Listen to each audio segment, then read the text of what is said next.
Bonjour à tous et bienvenue dans cette nouvelle vidéo de déballage de boîtes, la dernière de 2019. On est le 31 décembre, fin d'après-midi. Je fais cet enregistrement et je vais manger. Alors c'est aussi a priori le dernier enregistrement que je fais avec Audacity, mais ça bon, je pense pas que ça vous fasse grand chose. Donc aujourd'hui le paquet 1000 nuances d'horreur, le deuxième, oui. J'ai pas mes repères avec ce builder, donc je vois pas, mais je vais quand même vérifier. Oui, c'est ça, 1000 nuances d'horreur, le deuxième paquet du cycle Les Dévoreurs de Rêves. Et dernier paquet à être sorti.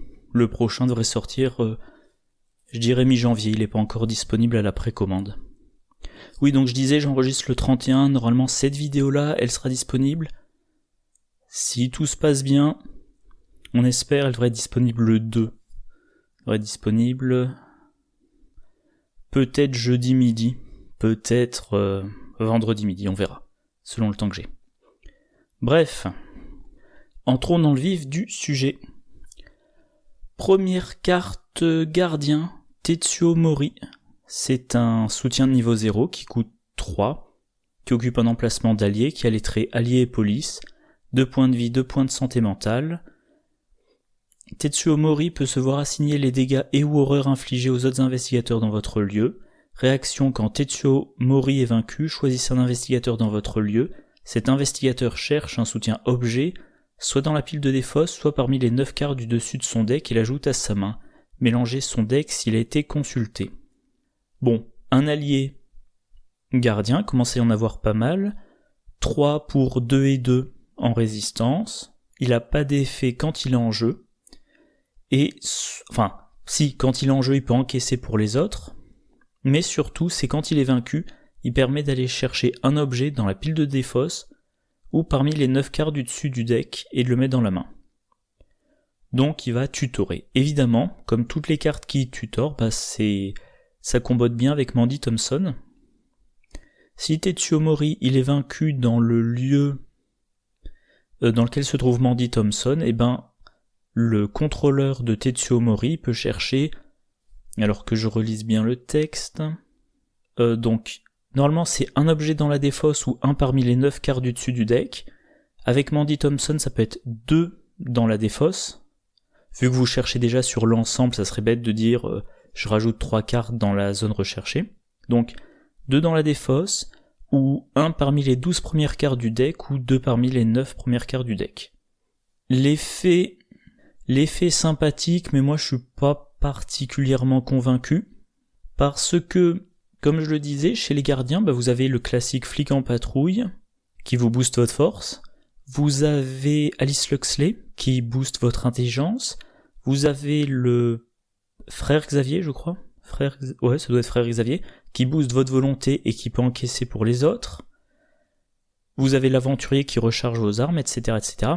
Tetsuo Mori, vous le jouez pour qu'il soit vaincu. Donc oui, vous pouvez le jouer avec Tommy Muldoon, et ça vous aidera à récupérer Becky. Mais en dehors de ça, moi je suis pas enthousiasmé. Bref. Carte suivante. Tu ne mourras pas 2 fois. C'est un événement de niveau 1 qui coûte 1, trait perspicacité et tactique, rapide à jouer quand vous devriez défausser une carte traîtrise après avoir résolu ses effets. Mettez en jeu Tu ne mourras pas 2 fois dans votre zone de jeu et attachez-y la traîtrise. Réaction: quand n'importe quel investigateur pioche un exemplaire de la traîtrise attachée, défaussez Tu ne mourras pas 2 fois, annulez l'effet révélation de cette carte. Alors... Ah oui, comme les recherches se réinitialisent à chaque fois qu'on recharge la page, je pense que c'est lié au fait que les critères de recherche ne sont pas dans l'URL, ça doit être géré en... je suppose, je suis pas un grand connaisseur du web, mais ça doit être géré en JavaScript plutôt qu'en PHP. Donc ce coup-ci, j'ai pensé à faire les copies d'écran avant de filmer. Donc là, oui, j'avais lancé une recherche, toutes les cartes qui ont le texte rencontre, qui ont le mot rencontre dans leur texte, pour voir quelles cartes permettent déjà de gérer les cartes les cartes qu'on tire du deck de rencontre. Il y a notamment premier tour de garde, qui est sorti dans le pack précédent, un événement de niveau 0 qui, si je résume, vous permet de révéler les X cartes du dessus du deck rencontre, X étant le nombre de cartes que vous devriez normalement distribuer aux investigateurs, et vous les répartissez comme vous le souhaitez, sachant que la personne qui joue premier tour de garde, elle peut en prendre autant qu'elle veut, et les autres ne peuvent en prendre qu'une maximum.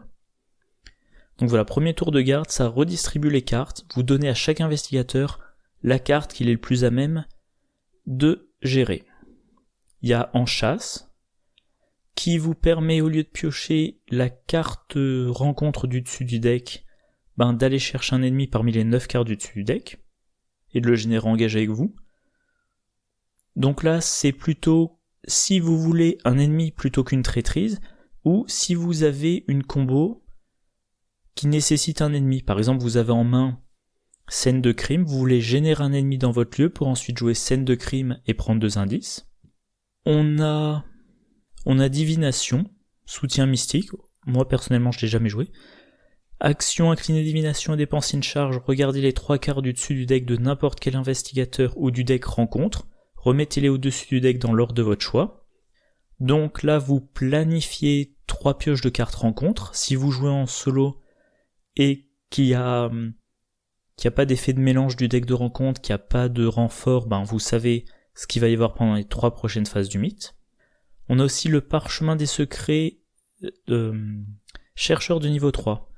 Inclinez-le et dépensez un secret, regardez les 3 cartes du dessous de n'importe quel deck investigateur ou du deck rencontre, vous avez le droit de défausser une de ces cartes, vous avez le droit d'ajouter une de ces cartes à la main de son propriétaire, placez les cartes restantes soit au-dessus, soit sous le deck correspondant dans n'importe quel ordre. Donc là, c'est un petit peu pareil, vous regardez les cartes du dessous, donc qui sera arrivée dans longtemps, mais vous avez la possibilité de défausser la plus dangereuse, de laisser celles qui sont relativement dangereuses en dessous et de mettre dessus tout ce qui ne vous gêne pas. Voilà. Eh bien, là tu ne m'auras pas 2 fois. Alors déjà, ça ne change rien à la carte traîtrise. C'est quand vous devriez défausser une carte traîtrise après avoir résolu ses effets. Donc déjà, vous résolvez les effets, et il faut que ça soit au moment de la défausser. Il y a des cartes traîtrises, elles restent en jeu. Du genre, vous avez -1, je sais pas, par exemple, vous avez -1 à chacune de vos caractéristiques, chacune de vos compétences. Quand vous réussissez un test avec une différence de, je crois que c'est 1 ou plus, vous la défaussez. Eh tu ne m'auras pas 2 fois, vous ne pouvez la jouer qu'au moment de la défausser. Par contre, ça va éviter l'effet de révélation d'un 2e exemplaire de cette carte traîtrise. Donc vous devez le jouer sur une carte traîtrise quand vous savez que il y a un autre exemplaire dans le deck de rencontre. Évidemment, vous en choisissez une qui soit gênante, mais annuler l'effet de révélation d'une carte traîtrise, c'est toujours intéressant. Par rapport à sort de protection, que j'aurais pu vous montrer, mais c'est vrai que j'ai oublié, vous n'encaissez pas d'horreur. Ça a aussi l'avantage que c'est préparé. Tu ne m'auras pas 2 fois, vous payez la ressource au moment que vous finissez de résoudre le premier exemplaire, et c'est au round suivant, ou 2 rounds après, ou 5 rounds après, que ça s'active. Si à ce moment-là vous n'avez pas de ressources, c'est pas gênant, la carte est déjà en jeu. Voilà, alors évidemment, si vous connaissez le scénario, vous aurez une meilleure idée de l'emploi que vous pouvez faire de cette carte. Ou même plus généralement, je dirais quand vous connaissez déjà les sets de rencontres. Si vous jouez, cette campagne, les dévoreurs de rêves, que vous voyez que dans ce scénario-là, il y a le set de rencontres Antique Fléau, vous savez qu'il y a 3 copies de... Je crois que la carte s'appelle Antique Fléau. Vous voyez si le deck de rencontre est épais ou pas. Vous voyez aussi combien de joueurs il y a. Donc à quelle vitesse on va piocher les cartes du deck rencontre, et vous savez que tu ne m'auras pas 2 fois, ça serait une bonne idée de le jouer sur Antique Fléau. Si vous connaissez pas le scénario, si vous n'avez pas bien en tête le contenu des différents sets de rencontres qui sont joués, là ça sera au petit bonheur la chance. Vous voyez, vous résolvez une carte, vous dites oh là celle-là elle était bien pénible, je veux pas subir ça une 2e fois, vous jouez, tu ne m'auras pas une 2e fois. Pardon, d'ailleurs c'est tu ne m'auras pas 2 fois. Je sais pas pourquoi je dis toujours tu ne m'auras pas une deuxième fois. Bref. Oui, moi je suis pas extrêmement convaincu. Oui, non, ça m'enthousiasme pas plus que ça. Carte gardien suivante, abnégation. C'est une compétence de niveau 0 qui est le trait esprit, à attribuer uniquement un test de compétence, de n'importe quel type, effectué par un autre investigateur dans votre lieu. En cas d'échec, vous devez résoudre tous les effets du test raté à la place de l'investigateur qui l'effectuait. Ensuite, soit vous piochez 2 cartes, soit il pioche 2 cartes. Alors, ça se joue pas en solo vu qu'il faut qu'il y ait un autre investigateur. Il faut que l'autre investigateur soit dans votre lieu. Ça veut dire, en tout cas tel que moi je joue, que ça va plutôt être du duo, où les 2 investigateurs se déplacent ensemble, ils visitent ensemble un premier lieu, puis un deuxième, puis un troisième, etc. Alors qu'à 3 investigateurs, à 3 investigateurs, j'en ai en général un qui se balade tout seul. Et c'est une carte qu'on attribue quand on pense qu'un test va être raté. Du coup, cette carte-là, moi je la voyais bien pour Calvin Wright, qui peut l'inclure parce que ça a le trait esprit. Calvin Wright, il va attribuer cette carte-là à un test qui inflige des dégâts ou des horreurs. Vous jouez Calvin Wright, mettons comme combattant. Moi je le vois plus en combattant qu'en enquêteur. Bon, c'est une question de point de vue, mais vous le jouez comme combattant, le chercheur pioche, mettons, main saisissante. Calvin Wright attribue abnégation. Le chercheur ne fait aucun effort pour réussir le test. Le test est raté, mettons, de 2. C'est Calvin Wright qui prend les 2 dégâts, ce qui augmente de 2 sa force et son agilité. Ou alors, Minty-Fan... Mince, pourquoi j'ai mis Minty-Fan ici? Ah oui, je pense qu'en fait, l'idée que j'avais en mettant Minty-Fan dans la liste de cartes dont je voulais parler, c'est que elle peut rajouter un icône libre à la carte. Donc Minty-Fan doit faire un test, il est pas du tout garanti qu'elle le réussisse. Le gardien attribue abnégation à ce test, Minty-Fan peut rajouter un icône libre au test. Si c'est réussi, tant mieux.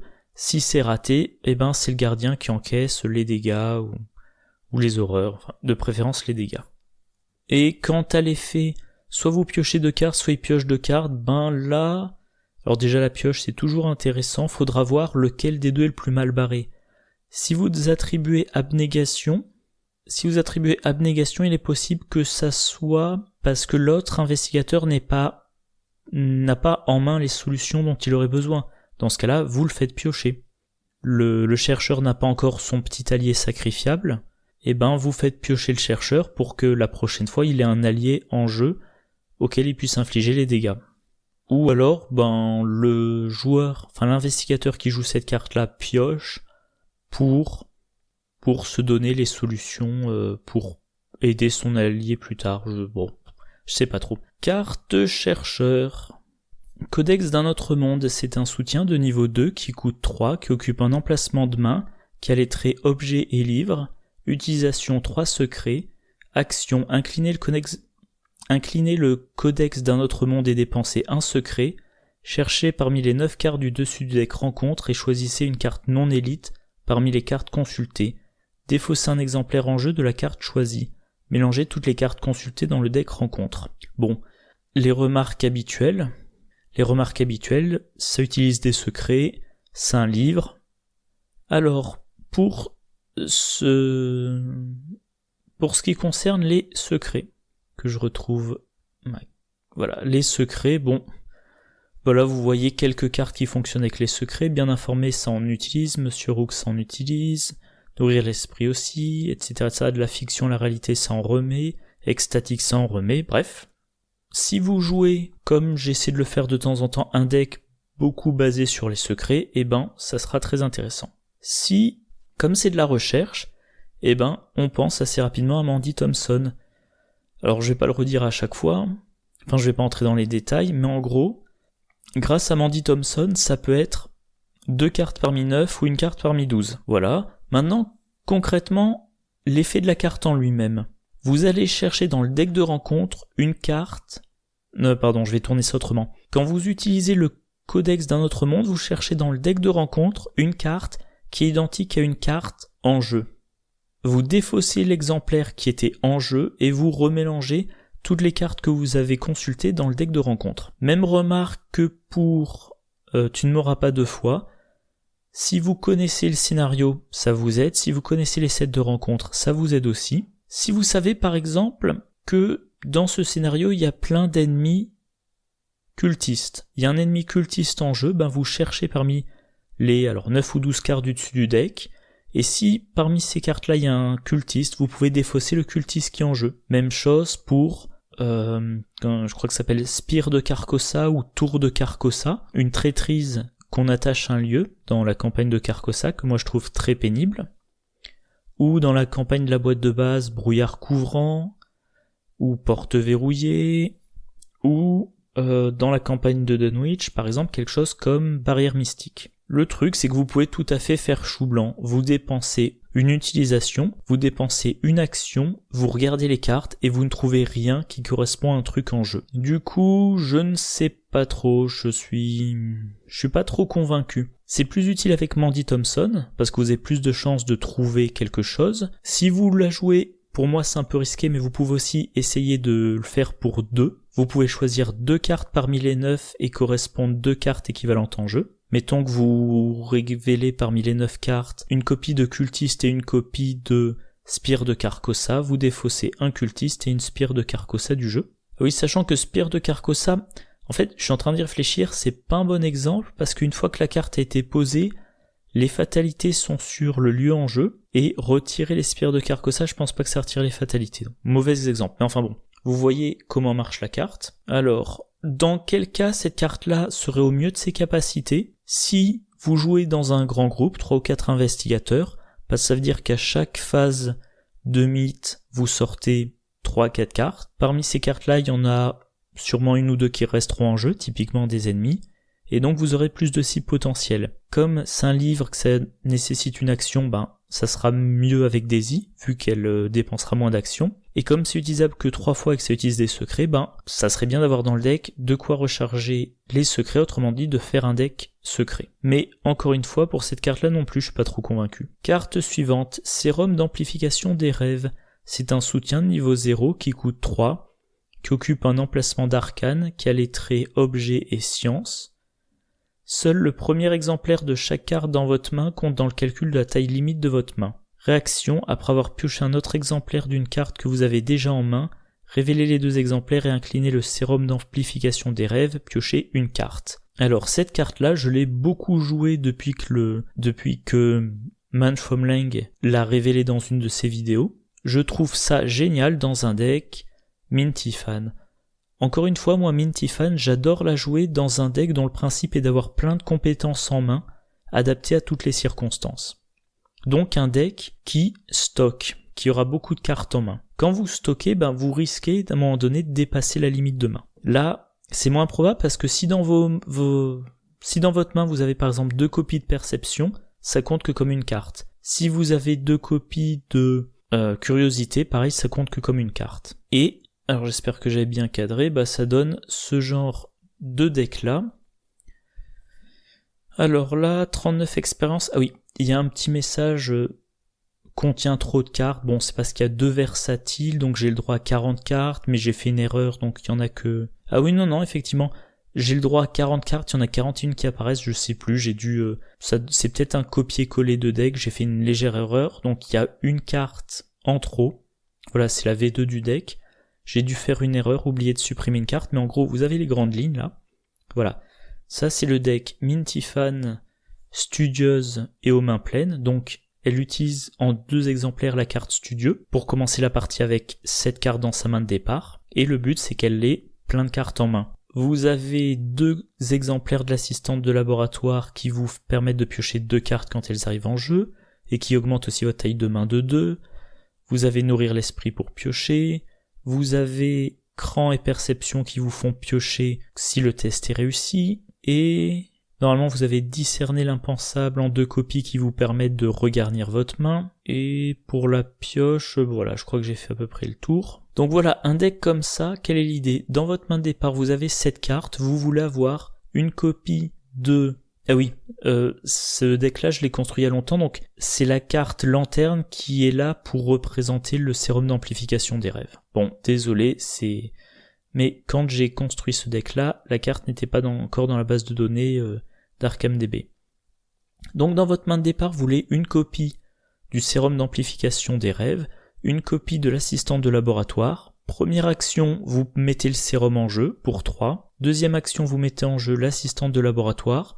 Vous piochez 2 cartes. Vous en aviez 7, vous en avez joué 2, vous en piochez 2. Vous avez 7 cartes en main. Avec de la chance, une des 2 cartes que vous piochez, vous en aviez déjà un exemplaire en main. Vous inclinez le sérum pour piocher un exemplaire. Phase d'entretien, vous piochez une carte, et là vous êtes, si je dis pas de bêtises, à 8 ou 9 cartes en main, et vous avez une taille limite de 10. Et quand vous utilisez Nourrir l'Esprit, vous pouvez attribuer des compétences, comme par exemple Curiosité. Vous avez vos 8 cartes en main. Minty-Fan, elle a 4 en intelligence de base, en jeu elle va avoir Loop, c'est pas un bon exemple, de toute façon je l'ai pas mis dans le deck, elle va avoir Milan Christopher, donc elle a 5. Elle attribue Curiosité qui a 3 icônes, ça lui fait 8.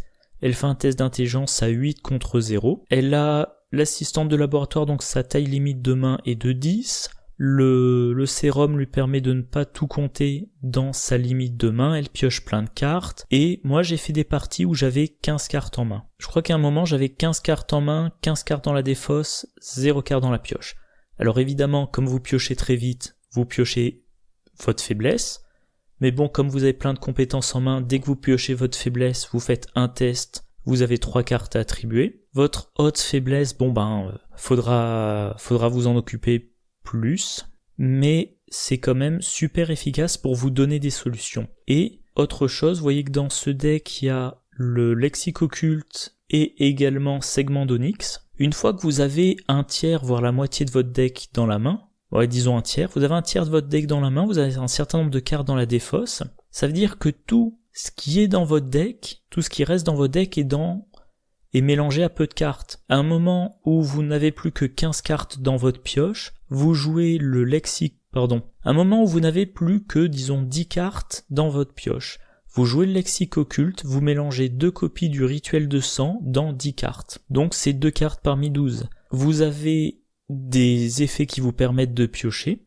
Quand vous allez jouer la copie du rituel de sang qui est dans votre main, vous piochez 2 cartes. A priori, avec le sérum, vous repiochez une carte, et donc vous allez pouvoir rapidement jouer vos 3 copies du rituel de sang. Quand votre pioche est vide, vous remélangez votre défausse, vous prenez une horreur, vous mettez l'horreur, sur une assistante de laboratoire. De toute façon, l'autre qui était dans défausse reviendra dans votre main assez rapidement. Et même remarque pour le segment d'Onyx. Dès que vous avez 3 copies du segment d'Onyx, vous les jouez. Ça vous donne le pendentif de la reine. Vous utilisez à fond le pendentif de la reine. Dès qu'il a plus de charge, vous le retirez du jeu.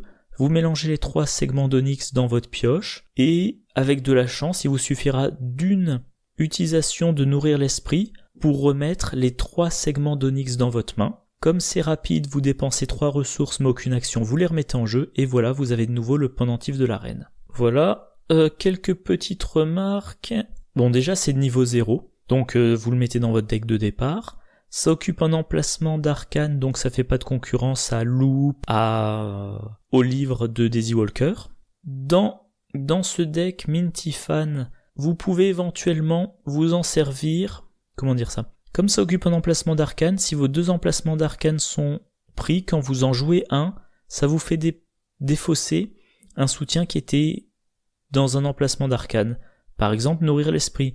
Nourrir l'Esprit est vide, vous avez en jeu une copie du sérum et une copie de Nourrir l'Esprit, votre Nourrir l'Esprit est vide, vous jouez la 2e copie du sérum, ça défausse Nourrir l'Esprit, vous finirez par le repiocher. Donc dans un deck Minty-Fan, c'est génial, mais c'est vraiment un régal je trouve, d'être comme ça, avec vos 10, 12, 15 cartes en main, et de dire à l'autre investigateur, je l'ai joué qu'en duo, dire à l'autre investigateur, peu importe le test que t'as à faire, j'ai des cartes à t'attribuer. Voilà. Alors par contre, très clairement, cette carte-là, elle est géniale, c'est pas la carte qui fait le deck, mais c'est une carte qui aide beaucoup.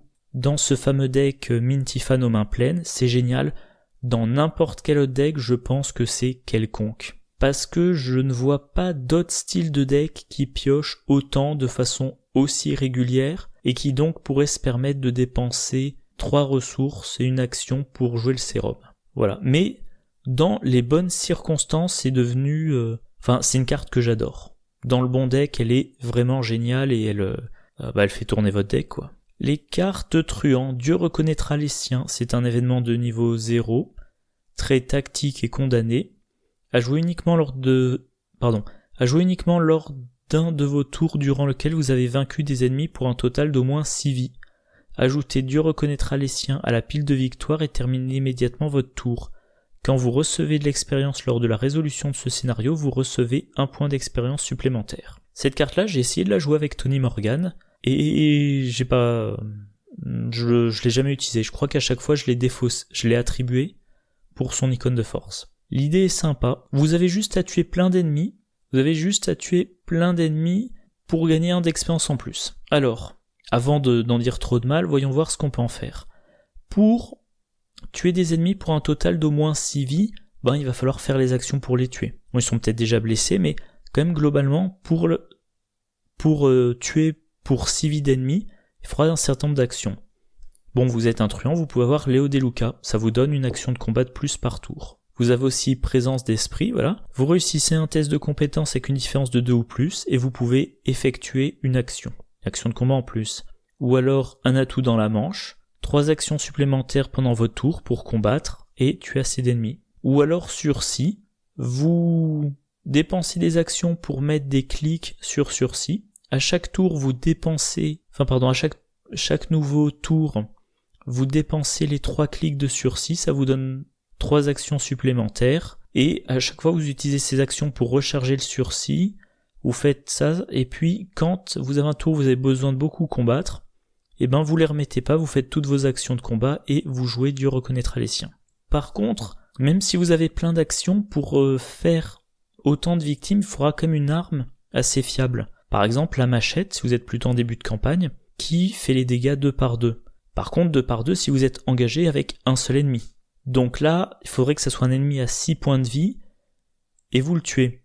Ou alors vous tuez un ennemi qui est engagé avec vous, puis vous engagez un deuxième que vous tuez. Ou sinon, il vous faudra une grosse arme, typiquement le fusil à éclair, qui fait les dégâts 3 par 3. Autre possibilité, les grenades MK1, vu qu'elles infligent 2 dégâts à chaque ennemi et à chaque autre investigateur dans le lieu, à chaque utilisation. Donc là, mettons que dans votre lieu, vous avez, 2 ennemis à 4 points de vie chacun, vous utilisez 2 fois les grenades, vous tuez les 2, ça fait un total de 8 points de vie, vous jouez de Dieu reconnaîtra les siens. La Thompson 45 de truand, donc de niveau 3, elle vous permet d'infliger les dégâts de l'attaque à un ennemi et un deuxième ennemi, si vous réussissez assez largement. Le lance-flamme, vous infligez 4 dégâts que vous répartissez parmi les ennemis engagés avec vous, donc là il faudra aussi utiliser 2 fois le lance-flamme, et achever assez d'ennemis.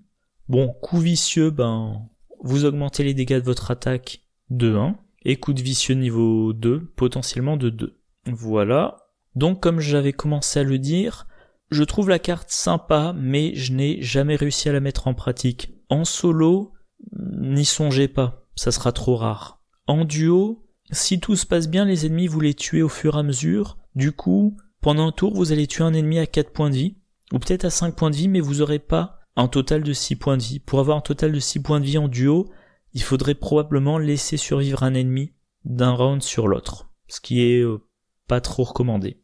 À 3 ou 4 investigateurs, ok, il y a plus d'ennemis, il faudra simplement avoir des armes, soit qui blessent plusieurs ennemis à la fois, soit qui font les dégâts 3 par 3. Donc le concept est sympa, mais moi ça m'enthousiasme pas. Il y aurait eu 2 icônes de force, je me serais dit, les 2 icônes de force compensent, comme pour on se reverra en enfer. J'utilise rarement sa capacité principale, mais ça me fait toujours une carte avec 2 icônes de force à attribuer à un test. Alors là, qu'est-ce que j'avais ? J'avais une recherche sur les investigateurs qui peuvent utiliser cette carte-là. Tony Morgan, il a 5 de force, et il a une action supplémentaire pour engager ou combattre un ennemi avec une prime sur lui. Donc, potentiellement, il a 4 actions de combat, 5 avec Léo Deluca, ou encore plus s'il a les bonnes cartes, et il a plus de chances de tuer assez d'ennemis. Encore une fois, encore faut-il qu'il y ait les ennemis.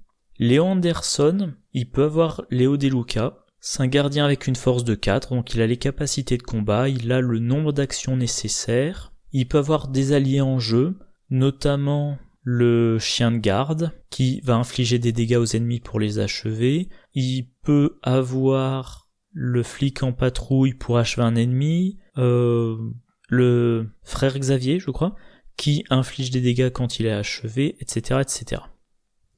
Donc une carte sympathique, mais moi pour le moment je la joue pas. Ça correspond pas à mon style de jeu. Dans une grande table, oui. Éventuellement, même si vous faites une campagne pas trop dure, vous pouvez vous amuser. Vous jouez William Yorick avec sa carte signature qui est à victoire 1. Vous jouez des mystiques avec creuser trop profondément. Vous jouez un truand avec Dieu reconnaîtra les siens. Et vous essayez d'atteindre des decks à 40, 45 ou 50 points d'expérience en fin de campagne. Voilà. Amusant, mais pas génial, pour moi. Recharge rapide, c'est un événement de niveau 2 qui coûte 3. Très tactique et ruse, rapide à jouer uniquement lors de votre tour. Choisissez un soutien arme à feu que vous contrôlez ayant moins de points munitions que sa valeur d'utilisation X. Placez des munitions sur ce soutien jusqu'à ce qu'il ait autant de munitions que sa valeur d'utilisation X. Donc vous rechargez votre arme à feu jusqu'à sa valeur d'utilisation normale. C'est de la recharge. Alors, ça ne recharge pas d'un nombre de munitions fixe. Le meilleur moment pour l'utiliser, c'est quand vous n'avez plus de munitions. Parce que c'est là que l'écart entre ce qui vous reste et X est le plus grand. Plus il y a de munitions sur l'arme, plus c'est intéressant, vu que ça vous baissera le coût de chaque munition. Le plus intéressant, j'avais eu une discussion sur le forum avec un utilisateur qui lui était très enthousiaste au sujet de cette carte et moi moins. Mais bon, je la trouve pas nulle, mais le plus intéressant c'est le rapide. Vous utilisez votre arme sans vous soucier du rechargement. Quand vous avez besoin de recharger, il vous suffit de 3 ressources. Vous prenez pas d'attaque d'opportunité et vous n'avez pas à vous dire quand mon arme à feu est vide, il faudra que je fasse quelques attaques au cran d'arrêt. Bon, voilà, pas grand chose de plus à dire. Alors, les cartes avec munitions, vous en avez quelques-unes là. Jusqu'à présent, comme solution de recharge, on avait l'aventurier, un soutien qui vous fournissait donc de la résistance, qui avait l'avantage de pouvoir recharger en munitions ou en provisions, mais qui rechargeait une fois par tour seulement, enfin une fois par round seulement, vu qu'il s'inclinait. On avait munitions supplémentaires, 3 munitions pour 2, mais c'était pas rapide. Et alors je regarde, oui, recharge rapide, c'est une de vos armes à feu, munitions supplémentaires, c'est dans votre lieu, pas forcément à vous. On avait aussi contrebande qui permettait de doubler. Donc est-ce que vous voulez doubler pour 4 ou revenir aux capacités de départ pour 3, ça dépendra du nombre de munitions, enfin du nombre de munitions totales et du nombre de munitions restantes. Si vous avez un bar M1918 que vous venez de jouer, en jouant contrebande, vous passez de 8 à 16 munitions. Alors que recharge rapide, pour que ça vous rajoute 8 munitions, faudrait que le bar soit vide. Et on avait munitions personnalisées, seulement 2 munitions pour 3, mais le soutien faisait des attaques avec plus 1 dégât contre les monstres. Donc il faudra voir, toutes ces solutions-là, elles sont gardiens ou truands. Certaines sont à XP, d'autres non. Faudra voir le style de deck. Encore une fois, moi, je suis pas trop amateur des truands qui combattent. Même Tony Morgan, j'ai pas accroché. Du coup, recharge rapide, j'ai du mal à m'imaginer la mettre dans un deck, mais parce que je ne pense pas que je ferai un deck qui en aurait besoin. Dans le bon deck, ça peut être très efficace. Deuxième carte truand, Grégory Graille. Ouais, je pense que ça se prononce comme ça. Le fouille-merde, c'est amusant comme sous-titre. C'est comme le pendentif de la reine de rien du tout. On avait la reine de rien du tout, maintenant on a le fouille-merde. Alors, soutien de niveau 0 qui coûte 3, qui occupe un emplacement d'allié, 1 point de vie, 2 points de santé mentale, trait allié criminel rêveur, utilisation 9 ressources, réaction, quand vous initiez un test de compétence, dépensez jusqu'à 3 ressources de Grégory Graille. En cas de réussite avec une différence au moins égale à ce montant, gagnez un nombre équivalent de ressources. Donc, vous le payez 3, et potentiellement il peut vous rapporter 9. Mais pour ça, il faudra réussir avec une différence suffisante. Donc il entre dans le méga test et le méga thune. Les cartes qui ont avec une différence d'au moins X, voilà, j'en ai mis quelques-unes ici. J'aurais peut-être dû les trier par classe. Donc ça, c'est avec une différence, enfin toutes les cartes qui dans leur texte ont avec une différence. Et là, toutes les cartes qui jouent sur les ressources. Là, triées par classe, donc là vous voyez les cartes truands. Donc l'idée, vous jouez méga test, méga thune, vous boostez bien votre test, par exemple en jouant 2 opportunistes de niveau 2, en jouant flambeur. Vous vous donnez une grosse marge par rapport à la difficulté, vous dites, bon, normalement je devrais réussir avec une différence d'au moins 2, donc vous dépensez 2 ressources qu'il y a sur Gregory Grail, vous faites votre test, vous le réussissez effectivement avec une différence d'au moins 2, ça vous rapporte 2 ressources. Et ces 2 ressources-là vous permettront, plus tard de payer un flambeur, de les attribuer à un regarder ça, ou de booster avec des brouillards, ou encore d'avoir un meilleur bonus avec relation influente. Alors, les alliés, commence à y en avoir pas mal, les alliés en truand, il y en a beaucoup, il y a de la compétition, mais ça dans un deck de début de campagne, je pense que ça a son intérêt. Maintenant, si je fais du méga test et méga thune, en truand, j'essaie rapidement de mettre à chaque jour suffit sa peine, en 2 exemplaires, pour commencer chaque scénario avec 9 ressources. Mais, avant d'avoir eu les 6 XP, il me faut quand même des solutions pour générer rapidement des ressources. Gregory Grail, alors, bon, c'est hasardeux, parce qu'il faut réussir les tests avec de la marge, mais, premier tour, j'arrive à le poser, pour 3, j'ai des cartes qui boostent mes tests, je choisis les tests qui me sont les plus faciles, par exemple les enquêtes pour Finn Edwards, je les réussis, ça me permet rapidement d'engranger les ressources et ça me fait démarrer plus rapidement le scénario. Mais effectivement, sur le long terme, à l'échelle de la campagne, sur le long terme, on le remplacera, parce que c'est bien de gagner des ressources, mais il occupe un emplacement d'allié que vous voudrez sûrement occuper avec Dario Elamine, pour compenser votre mauvaise volonté, ou vous donner de l'intelligence pour les enquêtes, ou Lola Santiago pour avoir du boost en intelligence et du boost en agilité, et avoir des indices sans faire de test rien qu'en payant. Voilà, donc oui, bonne carte de début de campagne, vous mettez ça dans les 2 premiers scénarios.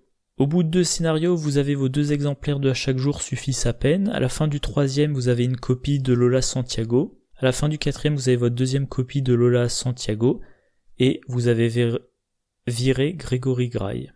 Carte mystique, mot guérisseur, un soutien de niveau 0 qui coûte 2, qui occupe un emplacement d'arcane, trait sort, utilisation 3 charges, action, dépenser une charge, soigner un dégât à un investigateur dans votre lieu. Dans la boîte l'héritage de Dunwich, on avait clarté de l'esprit et c'était la même chose mais pour les horreurs. Et c'était quelconque. Mais dans la boîte le renouveau de l'héritage de Dunwich, on a eu la clarté de l'esprit de niveau 3, qui a une charge de plus, et qui fait soigner 2 horreurs parmi les investigateurs dans le lieu pour une charge. Et clarté de l'esprit de niveau 3, moi je l'ai joué avec... Ah oui, j'habite Strasbourg, donc dehors il y a des gens qui font sauter des pétards pour le réveillon. Je pense pas que le micro capte beaucoup de bruit, mais bon, c'est bizarre. Bref, clarté de l'esprit de niveau 3 dans un deck Caroline Fern, c'est pas mal. Déjà, soigner les horreurs 2 par 2, c'est bien, mais vous répartissez. Donc avec Caroline Fern, ça fait une ressource pour l'investigateur A, une ressource pour l'investigateur B. Mais, clarté de l'esprit de niveau 0, dans le deck Caroline Fern, qui est le deck qui justifie le plus cette carte-là, c'était uniquement pour réserver la place pour le niveau 3. De la même façon, mot guérisseur, je ne pense pas le jouer avant qu'on ait la version de niveau 3 qui fasse soigner les dégâts 2 par 2. Encore une fois, ça occupe un emplacement d'arcane, pour les mystiques c'est précieux. Donc c'est une carte que je verrais plutôt dans un deck d'investigateurs qui n'est pas principalement mystique. Et là, je suis en train de capter, en fait, mot guérisseur, ça pourrait entrer dans un deck Daisy Walker. Moi, Daisy Walker, je la trouve géniale en duo avec Mark Harrigan. Bon, déjà, il combat très bien, elle enquête très bien, mais en plus, Daisy Walker, elle peut inclure les ouvrages médicaux pour soigner Mark Harrigan. Une fois par round, elle utilise les ouvrages médicaux sans dépenser d'action. Mais elle peut aussi inclure mot guérisseur. Alors, si elle utilise mot guérisseur, bon, déjà, il y a des charges, ça lui coûtera aussi des actions, mais ça ferait une deuxième solution de soin pour Mark Harrigan. Mais à l'heure actuelle, c'est le seul cas où je le vois intéressant, et même dans un deck Daisy Walker, ça serait pas génial. Et Daisy Walker, autant elle a accès à la carte de niveau 0, autant s'il y a une version de niveau 3 qui sort un jour, elle n'y aura plus accès. Deuxième carte mystique, Formétéré, un événement de niveau 0 qui coûte 2, trait sort, échappez à, ajoutez votre volonté à votre valeur de compétence pour cette tentative d'évasion. En cas de réussite, désengagez-vous de chaque autre ennemi engagé avec vous, et pour le reste du round, vous êtes éthéré. Les ennemis ne peuvent ni vous engager ni être engagés par vous, et vous ne pouvez ni attaquer ni infliger de dégâts aux ennemis. Bon, un sort donc il sera facile à récupérer dans votre deck, enfin facile. Vous pourrez le tutorer avec l'Initios Arcane. Une tentative d'évasion à agilité plus volonté, donc facile à réussir. Et si vous réussissez votre évasion d'un premier ennemi, qui donc se retrouve incliné dans votre lieu, désengagé incliné, vous pouvez vous désengager de chaque autre ennemi engagé avec vous. Et vous ne pouvez plus être engagé ou engagé jusqu'à la fin du round. Ça, si vous êtes entouré d'ennemis, qu'il y a d'autres ennemis dans les lieux connexes, vous réussissez le test. Première action, vous réussissez le test. Deuxième action, vous allez dans un lieu connexe. Troisième action, vous allez encore dans un lieu connexe et vous avez évité plein d'attaques d'opportunité. À côté de ça, avant les mystiques, comme solution d'évasion, voilà, ils avaient ça. Ils avaient par exemple Lumière aveuglante, qui permettait de faire à volonté, en utilisant votre volonté au lieu d'utiliser votre agilité, d'infliger un dégât à l'ennemi, mais vous pouviez perdre une action en piochant un jeton du chaos négatif. Enfin, spécial. Brume de relier, qui utilisait des charges, qui faisait de l'évasion à la volonté, qui permettait de se déplacer après l'évasion, ce qui est génial, après la réussite de l'évasion, mais en piochant un symbole spécial négatif, il fallait défausser une carte de la main. Donc là, Formétéré, ça sera vraiment s'il y a plein d'ennemis que vous devez vite traverser les lieux sans vous prendre plein d'attaques d'opportunité. À noter, Luke Robinson, ça l'intéressera parce que lui, il peut jouer cette carte sans être dans le lieu des ennemis. Donc il peut jouer la carte dans un lieu connexe. S'il rate, il a raté. S'il réussit, maintenant il entre dans le lieu pour sa deuxième action, et pour sa troisième action, il en sort. Ou alors il peut jouer ça dans un autre lieu pour la première partie, pour l'échappement. Il joue ça dans un lieu connexe, ça lui fait incliner un ennemi dans ce lieu-là. Lui, il est éthéré, donc il peut plus engager ou être engagé, mais les autres alliés peuvent profiter du fait que l'ennemi dans le lieu est incliné. Voilà. Carte survivant, grappiller des ressources, un événement de niveau 0 qui coûte 0, trait chance, une carte qui peut pas être jouée par Rex Murphy du coup. Choisissez une carte de niveau 0 dans votre pile de défausse, ajoutez la carte choisie à votre main. Là je vais pas m'amuser à faire la liste de tout ce avec quoi ça peut être bien, parce que ça peut être bien avec tout. À partir du moment où votre deck tourne autour d'une carte de niveau 0, grappiller des provisions sera utile. Vous jouez un deck cacher son jeu, c'est une carte de niveau 0. Vous jouez un deck toujours sur le deck cacher son jeu, vous avez une hache d'incendie dans votre défausse, vous la remettez dans votre main. Madame la branche a succombé, vous la remettez dans votre main. Vous avez des solutions de récursion, mais vous avez raté le test que vous effectuiez avec des gourdis, vous remettez des gourdis dans votre main. Voilà, je vais pas en dire grand chose. Si dans votre deck il y a une combo autour de laquelle tourne votre deck et que cette combo utilise une ou plusieurs cartes de niveau 0, tant qu'à faire, grappiller des provisions, ça vous assure la survie de votre combo. Dernière carte du pack, si je dis pas de bêtises, Force brute, une compétence de niveau 1, un icône de force, trait inné développé, un maximum attribué par test de compétence. Tant que force brute est attribuée lors d'une action combattre basique, elle gagne 2 icônes de force et le texte. En cas de réussite à ce test avec une différence de 2 ou plus, cette attaque inflige plus de dégâts. Bon, c'est un boost de plus 1 en force. C'est déjà ça. En soi, c'est pas génial pour une carte de niveau 1 et qui est limitée à 1 par test, mais l'intérêt c'est lors d'une action de combat basique, c'est-à-dire une action combat qui n'est pas imprimée sur une carte. Si vous combattez avec la machette, c'est pas une action de combat basique. Si vous combattez avec arme improvisée, c'est pas une action de combat basique. Si vous n'avez rien pour activer l'action de combattre et que vous dites je combats, schématiquement vous combattez à main nue, comme sur l'image, vous attribuez force brute et la carte a en tout 3 icônes de force. Si vous réussissez avec une différence de 2 ou plus, encore une fois la carte vous donne plus 3, il faut réussir avec une différence de 2 ou plus, vous infligez 2 dégâts. Donc vous pouvez faire 3 dégâts en une seule attaque. Encore une fois, je crois que là c'est une liste d'investigateurs, je vais vérifier. Oui, c'est ça. Alors, quels investigateurs vont envisager cette carte-là? William Yorick, il a 4 de force de base. Il y a des chances pour qu'il ait un rôle de combattant ou de tank. Donc voilà, il attribue cette carte-là. Ça lui donne une force de 7. Potentiellement, il a en jeu un flic en patrouille ou Jessica Hyde ou le tarot gardien. Bref, il a une force de 8. Et il faut qu'il réussisse avec une différence de 2 ou plus pour faire 3 dégâts en une attaque. Sachant que plus tard dans la partie, si il pioche son signe des anciens, il pourra remettre force brute dans sa main. Calvin Wright, moi, encore une fois, je le joue souvent en combattant. S'il a été beaucoup blessé, il y a des chances pour qu'il ait une force de 4, au moins une force de 3, probablement une force de 4. Et Calvin Wright, comme il commence la partie avec 0 partout, il est assez probable qu'il ait dans son deck des cartes qui le boostent bien. D'autant plus qu'il a des compétences de base de 0. Donc des cartes comme... j'ai plus en tête, je crois que c'est le tout pour le tout. Ah, ça m'énerve, j'ai plus les noms en tête, mais la compétence survivant qui vous dit n'attribuez que si la difficulté est supérieure d'au moins 2 à votre valeur de base, vous gagnez... il y a 3 icônes libres. Et vous pouvez combiner.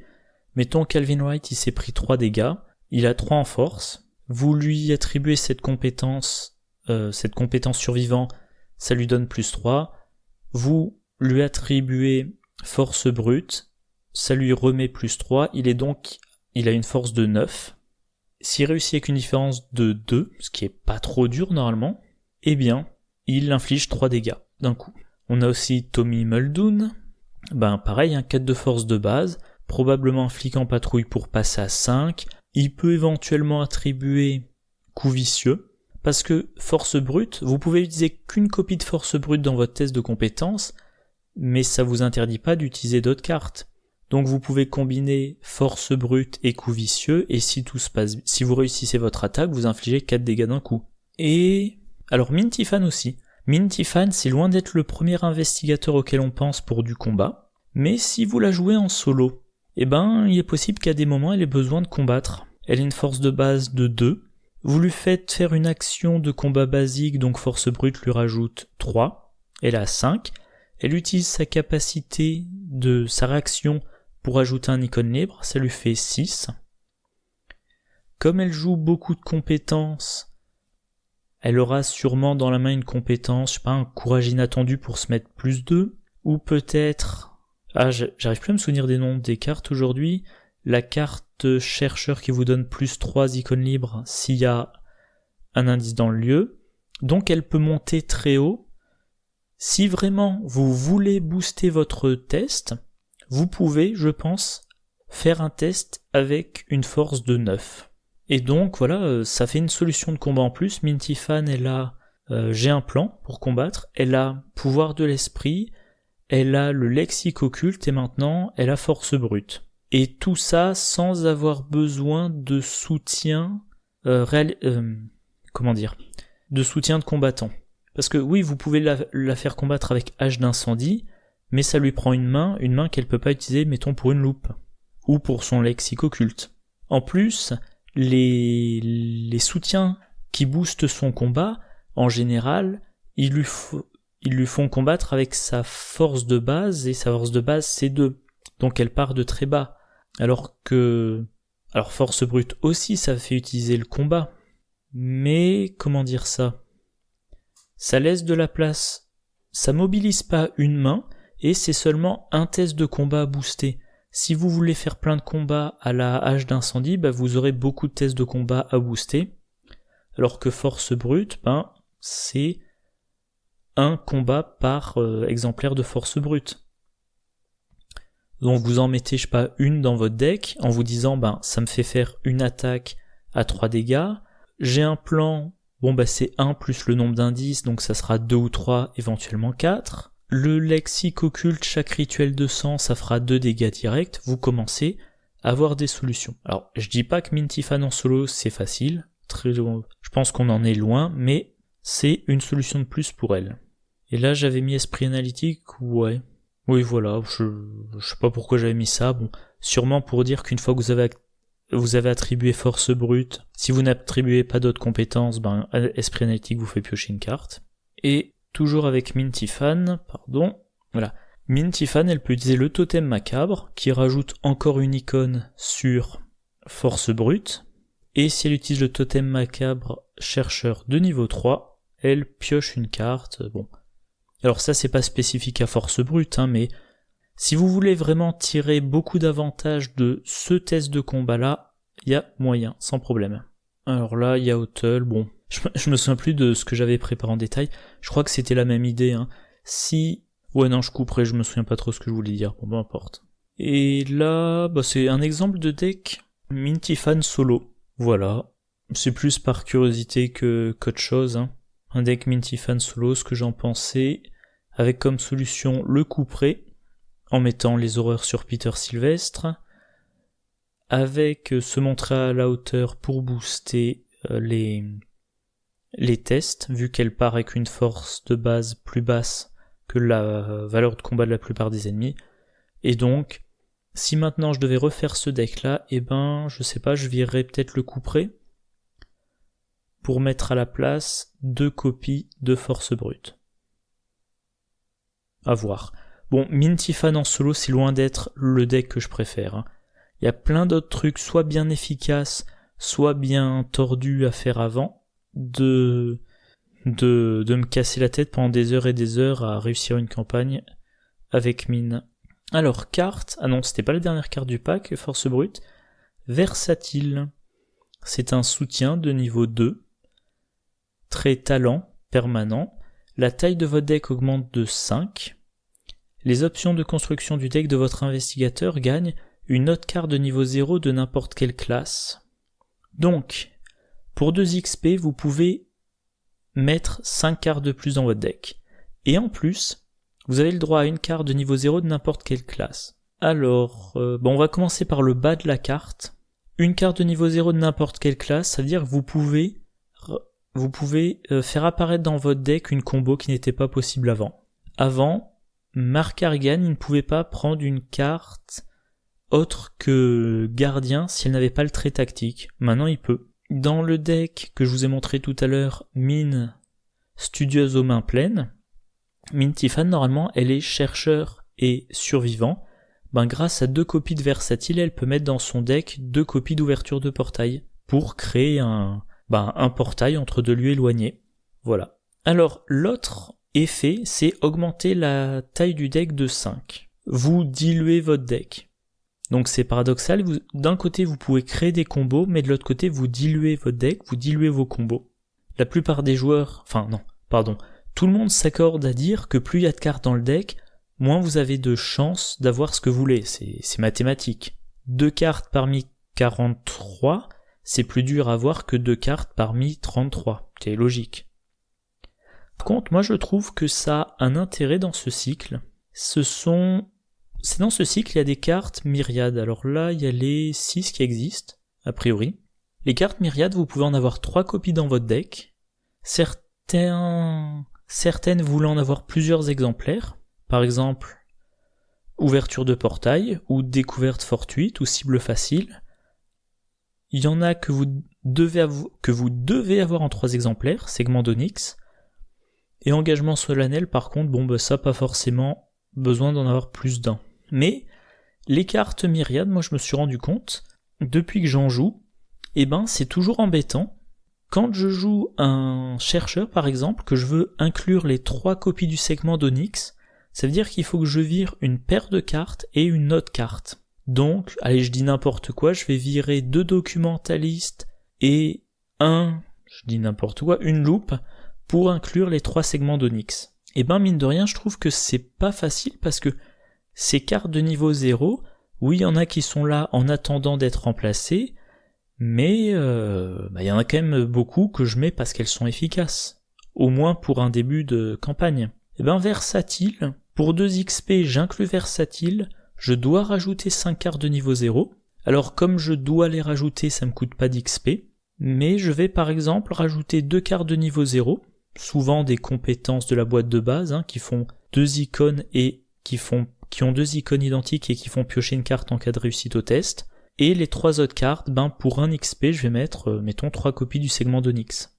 L'idée est sympa. Si vraiment il y a une combo que vous voulez faire, vous mettez 2 copies de versatile pour avoir votre combo.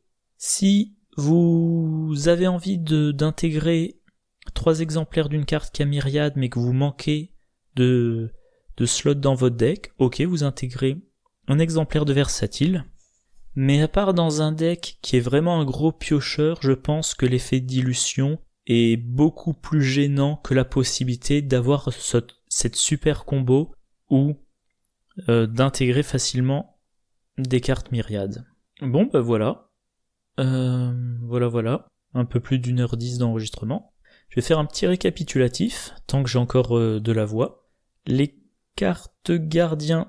Alors je vais faire le récapitulatif rapide, parce que j'avais un peu la crève, donc j'ai pas envie de parler encore très très longtemps. Tetsuo Mori, éventuellement dans un deck Tommy Muldoon, pour aller chercher Becky. Et de préférence si vous jouez en duo avec Mandy Thompson, sinon bof, y a mieux chez les gardiens. Tu ne m'auras pas 2 fois, sur le principe c'est intéressant. Plus il y a d'investigateurs, plus ça a de chances d'être utilisé, et plus vous connaissez le deck de rencontre, plus vous avez de chances de l'utiliser au bon moment. Abnégation, c'est plutôt une carte de tank ou de Calvin Wright. Vous n'aidez pas un autre investigateur, mais vous encaissez à sa place.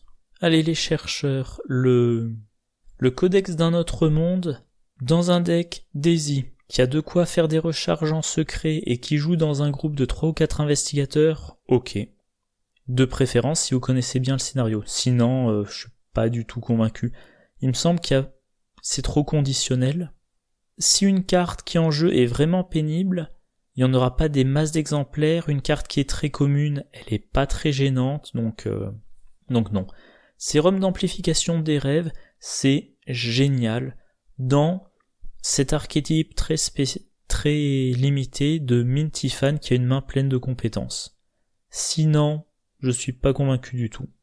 Je suis quand même super confus, j'ai l'impression que dernièrement ils ont changé l'ordre de numérotation des cartes. J'étais persuadé moi qu'avant, l'ordre de numérotation c'était d'abord soutien, puis événement, puis compétence de niveau 0, puis ensuite même chose pour niveau 1 à 5, et là, quand je vois, la première carte truand dans l'ordre, c'est la carte événement de niveau 0, et la dernière, c'est la carte soutien de niveau 0. Bon, bref. Dieu reconnaîtra les siens, il faut qu'il y ait beaucoup d'ennemis, que vous arriviez à les achever dans un tour, donc il vous faut un gros combattant. Dans une équipe de 3 ou 4 investigateurs, c'est quand même assez restreint. Recharge rapide, la carte est très intéressante, mais moi, alors, j'aime pas trop combattre avec les truands. Je combats plus souvent avec des armes de corps à corps qu'avec des armes de tir. Bref, je reconnais l'utilité de cette carte, mais elle correspond pas du tout à mon style. Gregory Grail, moi je le vois bien dans un deck Mégatest et Mégatune. Vous le mettez dans vos decks à 0 XP, et il vous servira à booster votre économie. Vous commencez le scénario, votre lieu a une valeur occulte de 2, vous avez 2 enquêtes à faire. Ils se déchaînent dehors, les artificiers. Vous avez une grosse enquête à faire. Pardon, je reprends. Vous êtes dans un lieu qui a une valeur occulte de 2, vous jouez Finn, il a 4 d'intelligence. Première action, il joue Gregory Grail. Deuxième action, il fait une enquête. Allez, il dépense une ressource de Gregory Grail. Il utilise... soit il utilise rien et il croise les doigts pour pas avoir pire qu'un -1. Il a pas pire qu'un -1, il gagne une ressource. Deuxième action, il dépense 2 ressources. Ouais, c'est ça, il n'y a pas besoin de l'incliner. Il dépense 2 ressources de Gregory Grail, il attribue Perception, il fait un test à 6 contre 4, il faut qu'il réussisse de 2, s'il réussit, il a 2 autres ressources, et ben voilà, il a remboursé Gregory Grail. Et pendant les tours suivants, eh bien, il va faire des bénéfices, et au bout d'un moment, eh ben, Gregory Grail peut aussi encaisser les horreurs que se prend Finn parce qu'il a une volonté de merde. Alors, chez les mystiques, mot guérisseur, bof, hein, c'est comme clarté de l'esprit, on attendra le niveau 3. Forme éthérée, oui, si vous avez 2 lieux connexes qui contiennent plein d'ennemis, enfin au moins un ennemi chacun, vous êtes dans un de ces 2 lieux, vous faites une évasion, vous sortez du lieu, vous sortez de l'autre lieu, et voilà. Et Luke Robinson, comme il peut le jouer à distance, enfin depuis un lieu connexe, il peut faire ça pour un allié. Quand je dis un allié, je veux dire un autre investigateur. Et enfin, chez les survivants, grappiller des provisions, si dans votre deck vous avez une ou plusieurs cartes de niveau 0 qui est indispensable à la bonne marge de votre deck, faut pas hésiter. Juste pour une action, 0 ressources, seulement une action, vous prenez une carte de niveau 0 dans votre défausse, vous la remettez dans votre main. Et force brute, c'est la possibilité en une action de combat d'infliger 3 dégâts.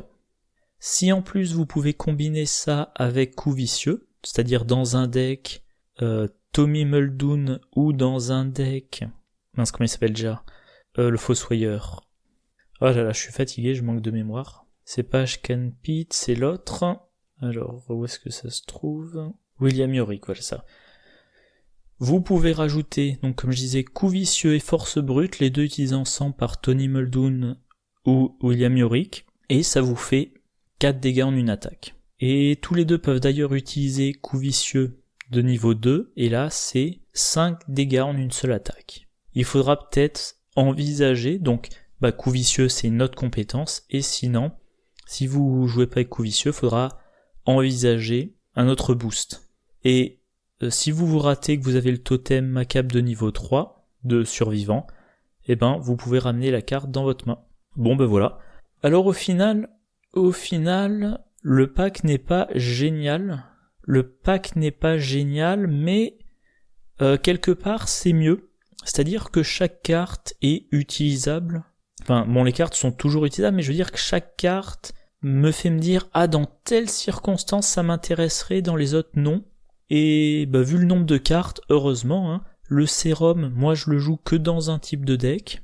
Force brute, ça va dans plusieurs decks, mais ça sera pas forcément la carte évidente d'un deck de combattants qui peut l'inclure.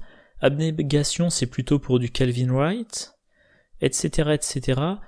Donc voilà, moi ça me fait toujours plaisir de voir une carte qui a un potentiel très bon dans certaines circonstances et qui est quelconque dans d'autres.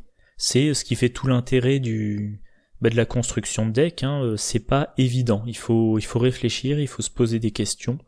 Et alors, il y a certaines personnes, encore une fois, je l'avais déjà dit dans une vidéo, je les blâme pas, il y a des gens qui sont intéressés surtout par la partie. À la limite, eux, ce qu'ils aiment, c'est avoir un deck clé en main, ils vont sur ArkhamDB, ils regardent les listes, ils disent, tiens, ce deck-là a l'air bien, ils constituent le deck avec leurs cartes, ils jouent le deck, et voilà. Et ils sont plaisir, c'est leur façon d'apprécier Horror Arkham, le JCE. Moi, j'aime beaucoup construire des decks. J'aime beaucoup me poser questions, force brute, oui, non, avec quoi je booste le test de compétence, recharge rapide, est-ce que je le mets ou pas, quelle arme je vais recharger avec ça, forme éthérée, est-ce que ça me dispense de mettre brume de relier ou pas, est-ce que je peux le faire comboter avec telle ou telle carte, enfin voilà. Bon, c'est fini pour la partie Horreur à Arkham. Avant d'aller manger, un petit mot sur Marvel Champions. Alors, j'avais reçu le jeu il y a quelques temps. Bon, j'étais parti en vacances, je suis revenu, j'ai pocheté le jeu hier. J'ai fait quelques petites parties. J'ai fait 3 parties avec Captain Marvel en utilisant alors, j'ai pas encore les mots en tête, hein. Je sais plus s'il faut dire classe, aspect, sphère, Bon, peu importe, avec les cartes agression, les cartes rouges. C'est sympathique, c'est rapide. J'ai joué les 3 fois contre Rhino, alors en tout cas les 2 premières fois j'ai fait des erreurs de jeu, mais pour une première partie, enfin pour un premier scénario c'est un bien grand mot, mais une première combinaison héros, méchant et deck de rencontre, c'est très facile. Ma partie la plus courte a duré 10 minutes. Pour le moment, je vois pas encore, parce que c'est le méchant le plus facile, hein, j'ai pas encore eu trop l'occasion de me creuser la tête. J'ai pas eu l'impression qu'il y avait... Enfin, j'ai réussi à gagner des parties sans pour autant me casser la tête à trouver la meilleure tactique, le meilleur tour possible à faire. J'ai commencé par Captain Marvel parce qu'elle fait partie des 2 héros conseillés pour débuter. J'ai commencé avec Agression parce qu'en regardant les numéros de cartes, ce sont les premières dans l'ordre. De la même façon que Gardien, c'est la première classe d'Arkham quand on regarde la numérotation des cartes. Je vais continuer mes parties, voilà, on est le 31, je vais essayer d'en faire 1 ou 2 ce soir. Le premier, comme c'est férié, je ferai quelques parties. Je vais essayer de faire 2 ou 3 parties avec chaque héros en utilisant les cartes agression. Donc ça me fait, on va dire, 10-15 parties avec les cartes agression. Je sais pas si je vais faire beaucoup de changements. Enfin, là, j'ai joué Captain Marvel avec le deck préconstruit qu'on conseillait. Pour les autres héros, je vais peut-être regarder les cartes agression non utilisées par Captain Marvel, voir s'il y en a une qui me plaît, que je veux rajouter ou pas, ou tout simplement en mettre que j'ai peu joué pour les tester. Et une fois que j'aurai fait tous ces tests-là, après 10 ou 15 parties avec les cartes agression, je ferai une vidéo. Comme je fais là pour Arkham, je ferai une vidéo sur mon impression de ces cartes agression. Puis ensuite, je prendrai les cartes suivantes dans l'ordre. Alors, je me souviens plus que c'est bon. Mettons que c'est justice. Même chose même chose pour les cartes justice. Je commencerai par Spider-Man, vu que c'est lui qui est recommandé. Enfin, c'est avec lui. Je reprends.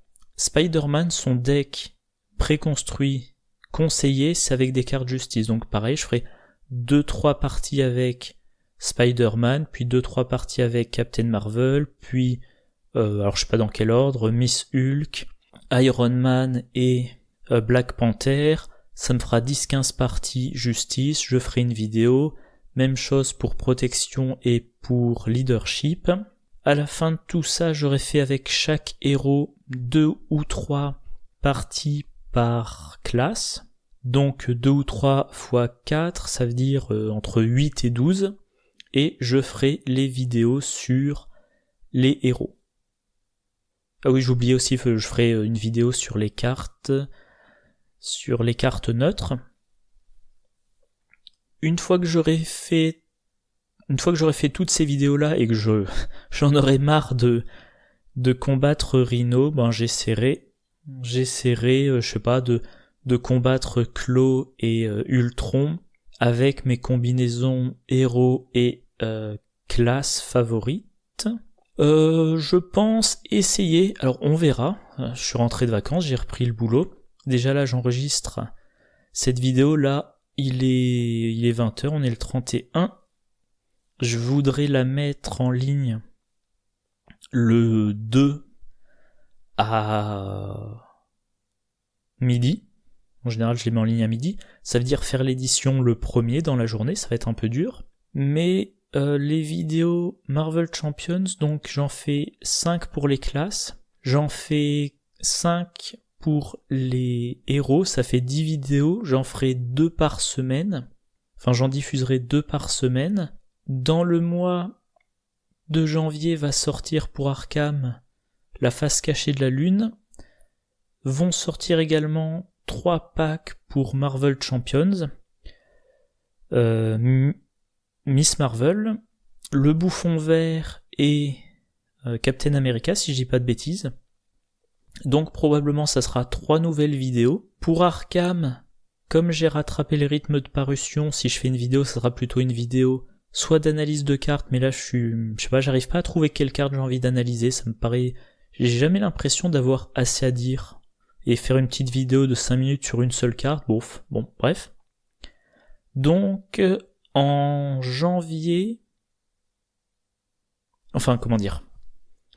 D'ici fin janvier, j'ai de quoi faire 14 vidéos. Je serai pas capable de tout diffuser en janvier, du coup, je crois que j'ai largement de quoi remplir janvier et février à raison de 2 vidéos par semaine. En janvier 2020, je vais aussi commencer à utiliser Reaper pour faire mes enregistrements. Bon, ça, je pense que vous en foutez. Ouais, ça va, je vérifie. L'enregistrement marche toujours bien avec Audacity. Voilà, donc j'utiliserai Reaper. Pendant la phase transitoire, il y aura peut-être des petits changements, vu qu'il faudra que je réapprenne à utiliser la compression, le machin, le truc, le bidule, j'aurai pas exactement la même voix. Mais si j'arrive à bien le prendre en main, ça devrait me faciliter la tâche. Mon projet de podcast s'est repoussé, on verra à quand. Et puis récemment, en plus des JCE, j'ai un petit peu empilé les jeux de société autres non joués, dont tous à peu près ont un mode solo, donc je ne désespère pas. Là je pense quand même que, ils sont vachement bruyants dehors. Je désespère pas, fin d'hiver, début du printemps, commencer à faire des vidéos pour parler d'autres types de jeux. Par exemple, pour parler des jeux de Vital Lacerda en solo, ou de Projet Gaia en solo, ou encore de Rods and Bots. Voilà, je pense que j'ai fait le tour. Je pense que j'ai fait le tour de ce que j'avais à vous dire. Du coup, moi je vous souhaite une bonne journée, une bonne soirée, un bon début d'année 2020, et je vous dis à bientôt. Au revoir.